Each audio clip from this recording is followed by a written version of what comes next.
Hey guys, welcome back to Fiction Fan. I'm your host Daniel, and today we're heading way back. Before the Jedi, before the Sith, before anyone was screaming about sand. And real quick, it would really help me out if you would hit that like button, subscribe, and drop a comment. Feed that algorithm a little snack for me. Beautiful. Okay, let's talk Dawn of the Jedi. Because if Lucasfilm plays their cards right, this movie could literally rewire how we think of the Star Wars universe. And stick around because halfway through this video, we're getting into a lore connection that most fans don't even talk about, but it changes everything. So what is this movie?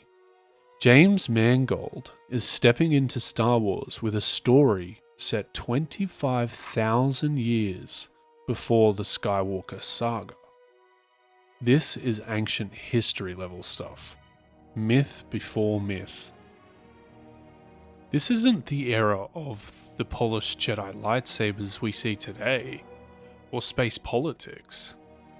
And yeah, you'll see proto-blades in some of the old comics, but these weren't true kyber crystal powered sabers.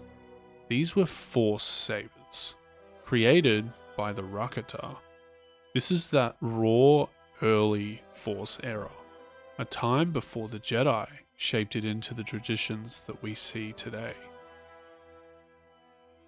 And don't worry, this era is blissfully free of emotionally unstable chosen ones. Oh, I hate you.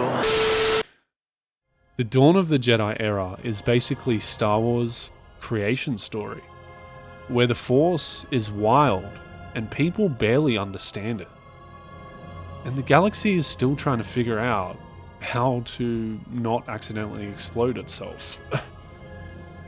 The core of this era is the Jedi, and no, that's not a typo. This group existed long before the Jedi Order. They weren't about light versus dark. They were all about balance. Ashla, the light side, and Bogan, the dark side. They walked between the two and didn't deny either side. Honestly, the Jedi had more emotional intelligence than the entire Jedi Council combined. Agree with you, the Council does. But here's the interesting part. The Jedi didn't just pop up one morning like, hey, I think I feel the cosmic Wi-Fi. They were brought to Tython. Across the galaxy, enormous pyramid-like vessels called Tho Yor appeared out of nowhere. These things are ancient beyond belief, and no one really knows who made them. They activated by themselves and basically said, if you feel the Force, get in. And they carried people from all over the galaxy to Tython. Multiple species from multiple planets, all pulled together by something or someone with a plan. And the canon never really tells us who built the Tho Yor, although there are plenty of theories. But whatever did, understood the Force at a level the galaxy hasn't seen since. And this is where we hit that big reveal that I mentioned earlier. No Star Wars era is complete without a group making terrible life choices, right? Enter the Rakata, the first major dark-side empire.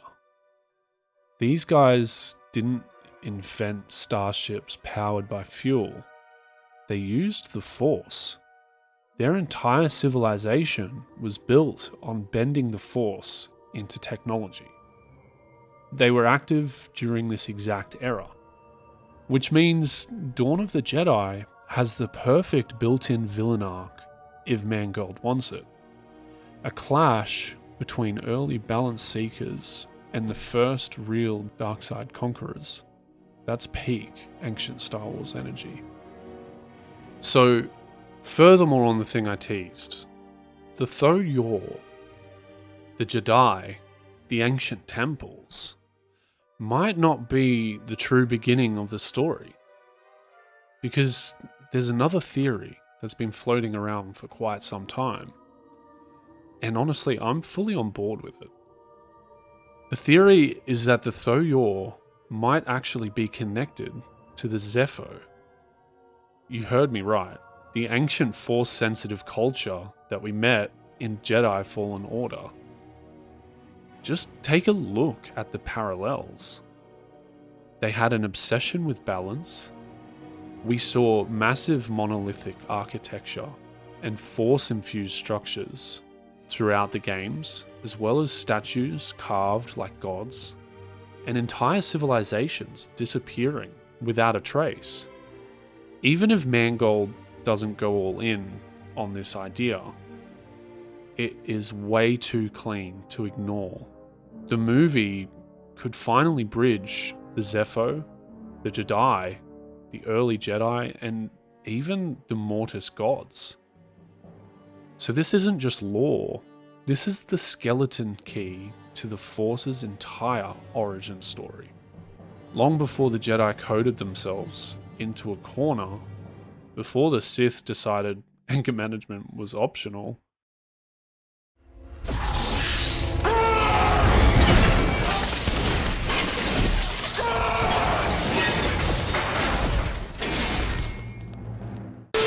the Force was treated like an untamed ocean.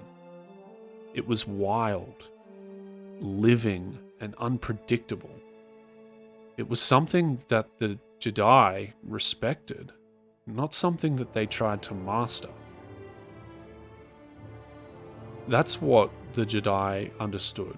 You can't take just the parts you like. You learn the whole thing. If Mangold nails this, Dawn of the Jedi becomes the foundation of Star Wars lore, the mythic backbone the universe has needed for a long time. We could finally understand what the Force actually is, where the Jedi philosophy came from, and how the Sith twisted it. Why the galaxy keeps repeating the same mistakes, and maybe even what the Mortis Gods represent. This is the one era where Star Wars can truly feel ancient and cosmic. So yeah, Dawn of the Jedi might not just be the start of the Jedi Order, it could be the start of everything we know today. What do you want to see? Jedi lore, Tho Yor mysteries, Rakata war, or a full Zeffo tie-in? Drop your thoughts in the comments, I read every single one. If you enjoyed the video, smash that like button, subscribe if you're new, and hit that notification bell so you don't miss any Star Wars news, lore, or deep dives into other worlds you love. As always, this has been Fiction Fan, and I'll catch you in the next deep dive. Until then, may the Force be with you, and may your path be ever clear. Return, you should, to Fiction Fan TV.